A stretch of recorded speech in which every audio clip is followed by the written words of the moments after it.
Well, good afternoon. It's great to be at Bethune-Cookman College. I want to thank President Cricht for hosting us. I also want to thank Presidents Faison and Hardrick from Edward Waters and Florida Memorial University for coming here for this great celebration of an important victory in our most recent budget that I signed into law, I guess, on Monday. When my first year in office, obviously you go in, you have to have a budget presented pretty much as soon as you get in there. Legislative sessions in March, you kind of go through. But you start to, you meet with a lot of people, and I had been the congressman for this area for about 6 years, and so I had a relationship with Bethune-Cookman. Obviously, once I became governor, in terms of the Florida Classic, it became a little more complicated in terms of how I did it. But I was 6 years, with being, rooting for Bethune. But we had good relationships in Congress. We worked on the White House HBCU initiative. I think that was in 2017. Was a member of the HBCU caucus, and so when the presidents came to see me, talking about some potential opportunities for support that would really benefit the state. I was really glad to do that and glad to discuss it. And so as it came time to present the budget for fiscal year 2021, we put in the governor's recommendations a real historic amount of support for our HBCUs. Now, obviously, we've done a lot with FAMU, with the big center that we funded last year in this current fiscal year, but we also understand some of our private HBCUs, play a really important role for expanding opportunity. So we are able to get it in the budget in our governor's recs. But you do that, and you never know how it's going to make it through the legislature when you get into those situations. But as we were going through the legislative session, and you have people like Representative Bush, who's here, who really pushed hard and helped us get it into the budget. And then obviously a lot of the folks you see up here were really instrumental in making sure that it got through what the legislature was going to do. And so that was really, really significant. Now, that was really only half the battle, because we were in a situation where the economy changed a lot, obviously, since March, and I think we're going to be able to recover, but that impacts the budget situation. And so I went into looking at the budget saying, okay, we have all these historic victories. We want to preserve those, but we also are called upon to find historic savings through budget vetoes. And so we ended up vetoing $1 billion. Some of the stuff was in my budget, some of the stuff was personal to me, like my own job growth grant fund. But we had to make choices to do it. And I felt that when you look at things like taking the minimum teacher salary to the top 5 in the nation, when you talk about some of the things we've done with environment, when you talk about some of the things we've done from infrastructure, we needed to do what we could to preserve that, and we did. But we also, I believe, that what we did with HBCUs this year was really significant. And I could say wait till next year, but it may not have happened next year. So I wanted to make sure we preserved this support for HBCUs. So we were able to do that. We're able to be here today, to celebrate that victory. Mary McLeod Bethune's 145th birthday is coming up on July 10th. And so her vision for this university and others like it, I think, are really why we're here today, why we all came together to be able to provide this support. So these investments in the budget are significant. You're talking about an increase of $13 million for Bethune-Cookman here. You're talking about an increase of $3.5 million for Florida Memorial and an increase of $3.5 million for Edward Waters College. And we're going to have Representative Bush come and talk. And then you're going to hear from the presidents. This is really, really meaningful. The funding will help advance academics, research, and education of students at Florida's HBCUs, 3 of whom are ranked within the top 50 of historically black colleges and universities, according to U.S. News and World Report. This is an important part of Florida's history, and it's an important part of having opportunity for all Floridians. And I must say, for Black History Month at the Governor's Mansion, when we had our reception, I think Bush, you helped bring the Florida Memorial folks there. We had the FAMU band and everything. You know, it was really, really neat. And so, so I want to thank them for being very active in this legislative session, coming up to the Governor's Mansion to celebrate Black History Month, and obviously for all that they're doing to support opportunity for young folks in the state of Florida. So I want to bring up Representative Bush, who came to see me last year, was talking about a number of things, and I know all the HBCUs are important to him, but specifically down near where he lives in Miami-Dade County with Florida Memorial University. So Representative Bush, come on up. Thank you, Mr. Governor. To our president of Bethune-Cookman, Dr. Kraft, and to all of the other presidents of our HBCU schools, and all of my colleagues that are here, the chairman of the board of Bethune-Cookman, the Alumni Association members, and to each of you in your respective places. Mr. Governor, I just put a couple of notes to stay on point. So I'm just so I can take a minute, because if I didn't do this, it'll be 15 minutes. But let me just say that I want to thank you, Mr. Governor, for being here. As a graduate of the class of 1979, I'm proud, and I see one of my classmates there. I'm honored to be here to be a part of this historic event. Let me just say that our founder, Dr. Mary McLeod Bethune, started this great institution on October the 3rd, 1904, with faith in God, $1.50, and 5 little girls.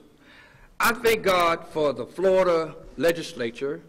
All of these members, all are not here, but some of them are here today. I thank God for all of the participants in making this happen. And these are reoccurring dollars. All of those dollars, they are reoccurring dollars, Mr. Governor. And I thank God for our governor, Governor Ron DeSantis. I'm going to ask y'all to give him a round of applause at this time. I'm going to tell you the reason why I thank God for Governor Ron DeSantis. He has extended more life to the dream, to the vision, and the legacy of our founder, Dr. Mary McLeod Bethune. The ancient Egyptians said, when you remember the dead, you bring them back to life.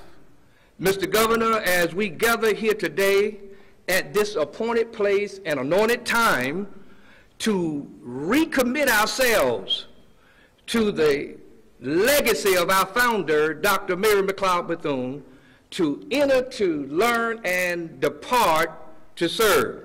You, Mr. Governor, with a stroke of a pen, you now have afforded thousands of black boys and girls an opportunity to enter this institution of higher learning, to achieve the vision, to enter this institution to learn, and depart from this institution to serve humanity.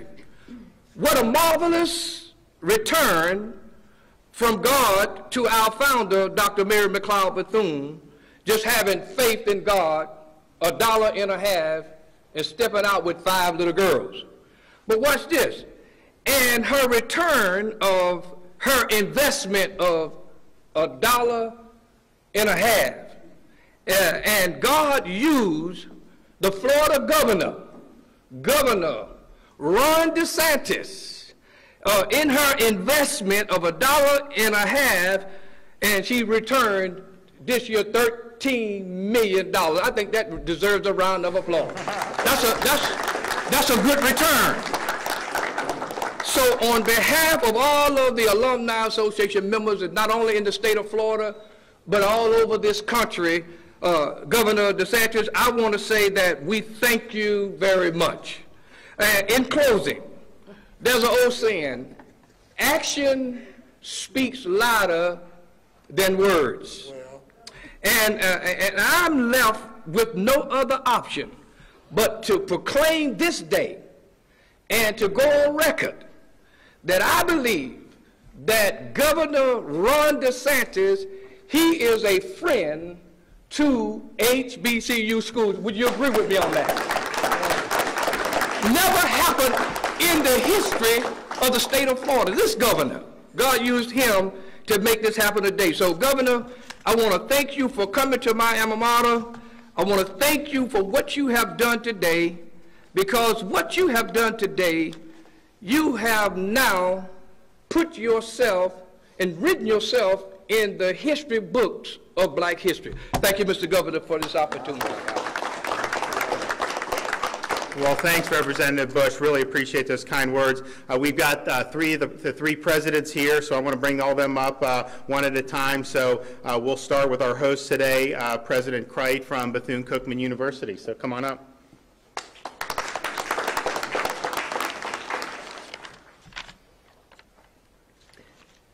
Thank you very much. Representative Bush, I'd really rather not follow you, but that is my due today. So let me say, first of all, good afternoon. On behalf of the students, faculty, staff, and community at Bethune-Cookman University, it is my sincere privilege to welcome Governor Ron DeSantis and members of his team to the great Bethune-Cookman University. We are honored to have you. I want to express, on behalf of this community and its many alumni and stakeholders, our most sincere appreciation to you for your leadership and your generous support of our beloved institution. To Senator Bracey, Representative Anton, Representative Fedorov, Representative Bush, to members of my own leadership team, particularly Dr. Bearden and Mr. Golden, and of course to our amazing students, and to so many others who were instrumental in this support, we are eternally grateful. I also must thank and acknowledge my colleague, friend, and boss, Judge Belvin Perry, the chair of our board, who in many ways was really the catalyst to this event. And we don't have time to get into that, but you need to understand the yeoman-like effort that went to even getting this on the agenda. And for that, we are grateful. I want to also thank Ms. Cash Jackson for her stewardship of this initiative, and of course, Trustee Gibbons for his yeoman-like effort in support of our work. Now, I'll be really brief here, but I don't need to remind you how critical the support is to Bethune-Cookman University, Edward Waters College, or Florida Memorial University, the state's 3 private HBCUs.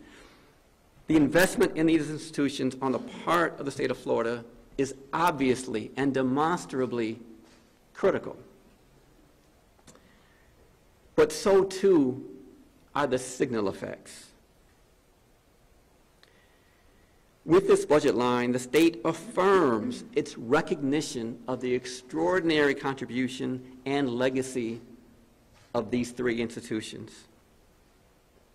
And today in particular, universities, and especially HBCUs, are faced with profound and even existential challenges.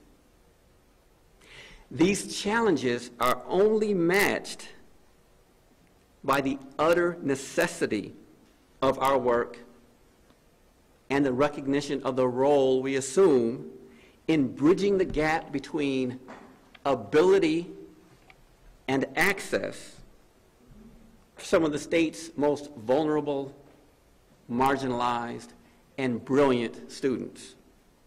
So it is a blessing to be able to serve our communities, and because of the support from Governor DeSantis and the state of Florida, we are so thrilled at the prospect of working to continue to fulfill our mission, support our students, and to actively and enduringly contribute to the state of Florida. Thank you.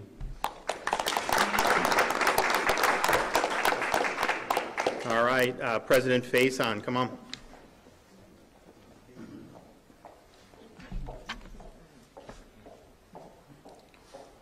Good afternoon.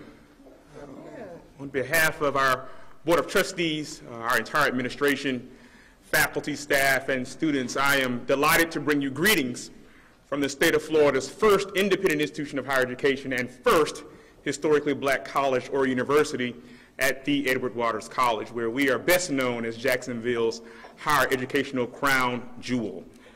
Certainly, I am just delighted and so thankful first to our distinguished governor, Governor DeSantis, for this tremendous investment in the future of Edward Waters College and all of the HBCUs that are a part of this great state. Certainly to the members of the Florida State Legislature that collectively came together and thought enough of these historic institutions to make this kind of investment.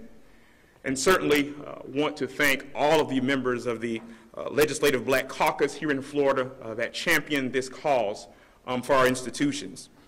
I would be remiss if I did not especially thank the Jacksonville delegation that has really championed this cause for Edward Waters College, and certainly the portion of that delegation that represents our institution, Senator Audrey Gibson, and also one of our alumni, Representative Tracy Davis, who also were real champions for this as it relates to Edward Waters College. I'll be brief, but in one word, Governor, the word is transformative.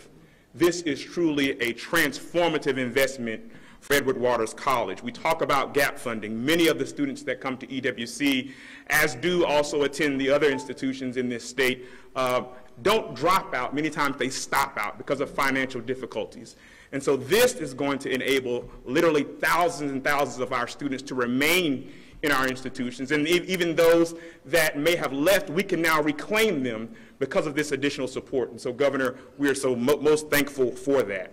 And then we talk about the promulgation of additional academic programs. I know for us at EWC, we're looking to be able to utilize these funds, Governor, to be able to bring on new academic programs, computer and information science, forensic science, social work, and then also the advent of our first graduate degree program, which ultimately, Governor, will lead to Edward Waters College being transformed from Edward Waters College to, at long last, Edward Waters University.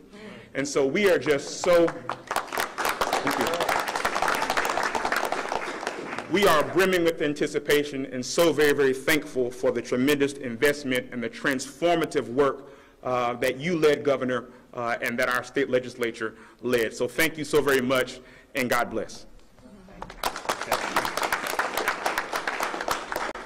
All right, President Hardrick, Florida Memorial. The floor is yours.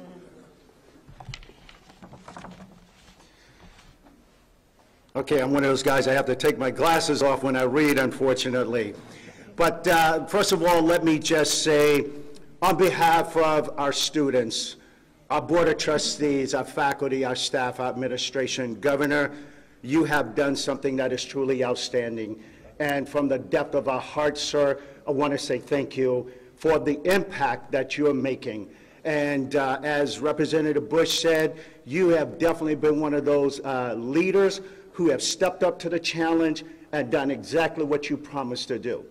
So when he mentioned about Florida Memorial's Ambassador Corral during Black History, I brought our Florida Memorial Corral. There were probably about 75 of us deep in the governor's house. And, the governor said to me, "Oh my, what talent." So as they were singing, I saw the governor bopping, right? So I was like, so he got some moves, he got some moves. And so the thing that he said to me most importantly after that one particular comment, he says, "I want you to know that I'm here to support you, Florida Memorial University," and he's done exactly that by virtue of his allocation, again, through the $3.5 million funding that he's made to our university. Governor, thank you so much. Let's give him, show him some real love. And so, Governor, I won't take up much time, but just as my previous presidential colleagues have alluded, sir, this support is going to allow us the opportunity to give our students, undeserving students, an opportunity to be able to have access to a quality education. It's going to allow many of them to walk the finish line, and they don't have to stop out anymore to go home and continue to help support family members, but they will have the resources necessary to complete their educational degrees. It is also going to make a difference in the sense that we are now going to be able to enhance our educational offerings, our degree offerings to so many. And I'm just excited about what this funding is going to do. It is truly transformational. Governor, thank you so much. Representative Bush and the rest of our lawmakers behind me and those who were part of this decision-making, thank you so much for your support of Florida Memorial University and Florida's historical black universities. Thank you, Governor. Well, thank you so much. You know, we have a lot of great things going on in Florida with respect to education. And clearly, you know, our HBCUs are an important part of that, whether it's the state with FAMU, whether it's our private HBCUs. We really want Florida to be a place where there's unlimited opportunity for young people. That starts, obviously, with our K through 12, and Bush was with me the other day when we did a bill signing for some expansion of scholarships, which is very important. Some of the folks were also there for our teacher announcement. So really, from K through 12 all the way up to higher ed, we want to be the place where people can go get the skills they need and then be able to succeed. So yes, we're supporting you, but I believe your mission will help support the state and its future. And so that's why we're doing it. So I want to thank everyone for coming today. And with that, we can open it up. Governor, looking forward to 4th of July weekend. We know that locally we have someone that said that their family is coming from down south to Central Florida because the beaches are closed down south. So far, our local leaders have said they want to keep the beaches open for July 4th. Do you think that's a good idea? So I think the science is pretty clear on this at this point. I, in March, felt this way, but we've seen the demonstration. You know, doing things outdoors in Florida is less risky than doing things where you're packed indoors. So I think having the parks and having beaches, obviously, you know, it needs to be controlled. I think most of the localities like Brevard and here in Volusia have done that. But by and large, the virus does not like sunshine, heat, and humidity. I think every study has shown that. I think if you look at the contact tracing and I try to identify outbreaks, very few outbreaks from something like a park or a beach. And so let's understand that. For the 4th of July, I'm more concerned about, you know, people crowding into the AC and having private parties and things like that where you're real close contact. Virus likes that kind of an environment better, and so people do that. Now, we've talked about avoiding closed spaces, really close contact, particularly in areas that have poor ventilation. And I think as you look and to see around the world, in the United States and Florida, where some of the outbreaks and clusters emerge from, it's a pretty consistent theme about really those really close indoor things. And so I just think that. But I think the most important message as you're looking, because we're seeing these cases from coast to coast across the Sun Belt, from Los Angeles to the Carolinas, obviously Florida, Georgia is involved in that, Texas. Part of that is because we're testing more, but you are seeing higher levels of people test. The positive rate used to be, I mean, in May, we were 2%, 3% as a state, and you know, now we've been 10 to 15% pretty much for the past 2 weeks. So that is something that we would like to see go back down. And part of that is just people, I think now that they understand again, because I think after Memorial Day, when it fell out of the news, people kind of just thought it's over, because our numbers were very low, very consistent all through May, beginning of June. And then I think kind of some of the just easy things that you can do, I think fell down by the wayside a little bit. Now people understand this thing doesn't just go away. You can do a lot of things. If you just take some small precautions, you're going to be okay. So we understand. I think people understand that. We're seeing this, and now people interested to test, particularly young people. You know, one of the things with these test results, it's the median age has been in the 30s now. It used to be in the 50s just like a month ago. So you have more and more young people that are doing it. Fortunately, they tend to be asymptomatic or minimally symptomatic.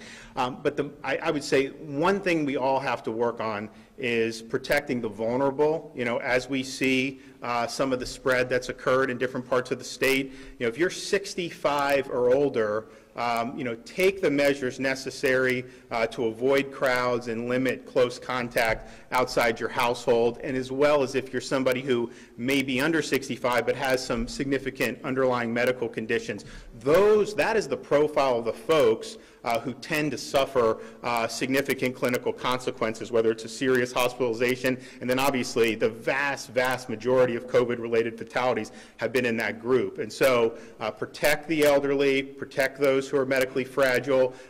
They obviously, we've advised since March for them to limit contact and avoid crowds, but then everybody else not outside of that, we all have a responsibility to not put any of our seniors or anybody who's medically fragile in jeopardy with our own conduct. And so I would just tell people, be very cautious of that, be cautious of parents and grandparents in the interactions that you may have.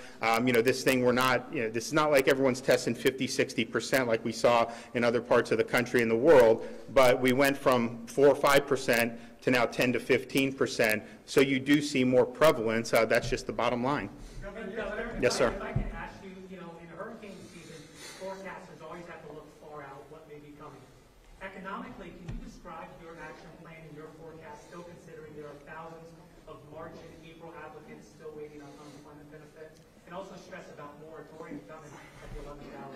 Well, I'm pleased. I think we've now hit $8 billion in benefits that have been paid out. There have been over 1.5 million individual claimants that have had claims paid. If you look at the jobs numbers, we haven't lost that many jobs. We've lost over 1 million. Part of it is because you're getting the gig workers and the contractors through the Federal CARES Act unemployment money, and so we've been doing that. So we're paying out a huge amount of money. And I know DEO has gone back for the last month trying to figure out anyone else who may have fallen through the cracks, but we've paid out 1.5+ million individual claimants and now over $8 billion, and so we're happy to have done that. And then last night I went ahead and extended the eviction moratorium for another month.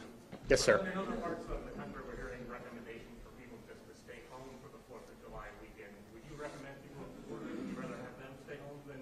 Well, I think the folks that we really want to be cautious are the folks who are the most at risk. And so if you're somebody who is 65 or older, if you're somebody that has a significant underlying medical condition, maybe your immune system's compromised, some of the other key indicators that we've been talking about for months, I would be very cautious about the close contacts that you're having outside the home. I think that that's something that is, it makes sense. I think people understand that. And by and large, I think the folks who have been in that 65 and plus have been very, very cautious and diligent throughout these many months. I do think naturally, just as it fell out of the news for a couple weeks, I think people just tend to think, and so now I think they understand, no, we kind of got to get through. You're seeing this all across the Sun Belt, and we got to remain diligent. So that would be my main message is, the vulnerable, understand that this thing's still out there, understand that you can take a lot of actions to protect yourself, but then everybody else who may not be in that category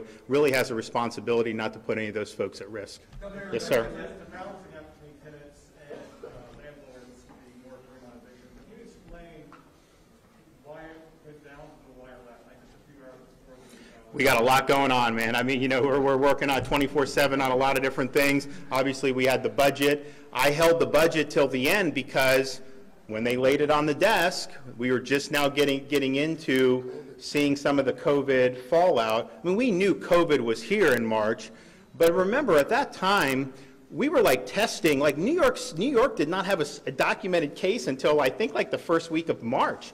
I think we were under the impression at the time, okay, we find a case, that's the only case here.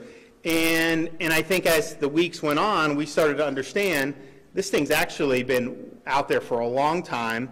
So it just caused us to now, so obviously had an economic effect. We're now in a situation where we have much better infrastructure in place, to help deal with it. But there's just a lot going on with that. The budget, I thought, should wait because I wanted to have all the information in front of me. We didn't lose as much revenue as they predicted in April, May, and June. We obviously took a hit, but I wanted to see, I wanted to see, are we going to get more federal money? We may yet, but I couldn't depend on that. So we wanted to wait till the end. We had a lot of stuff, a lot of irons in the fire, and that's just kind of the nature of this.